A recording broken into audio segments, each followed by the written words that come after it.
Blight, maraming naging concern nung nag-post ka ng IG stories mo. Kumusta ka na ngayon? How are you?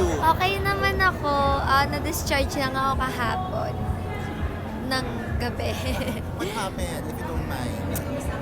Well, medyo overworked din and I also had a procedure done.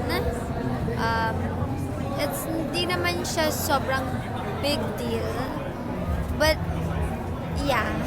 At least you're okay now. Yeah, I'm Oo. okay naman. Ang daming nakamiss sa'yo nung premiere night. But we're happy that you're here sa Parade of Stars, sa Music Thank you. Fest. Ako din actually sad ako di ako nakapag-premiere night at saka nakapag-parade kasi first MMFF ko to. Tapos diba parang aabangan mo yung parade eh. Kasi yung nakasama sa parade. Kasi napag-usapan namin natin Charlie na excited kami para dyan. Tapos yun pa yung mismong na-miss ko kasi hindi ko kaya magtayo ng matagal. Your fans, how happy are you and excited na makabalik on the run for the promo? And of course, dito sa Music Festival ng Parade of the Stars. Siyempre, sobrang saya ko na nandito ako.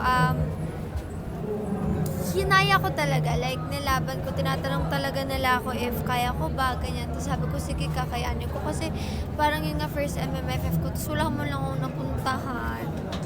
So, pinilit ko. At least safe ka, kapatid. Safe ka, Bly. Yes. Yeah.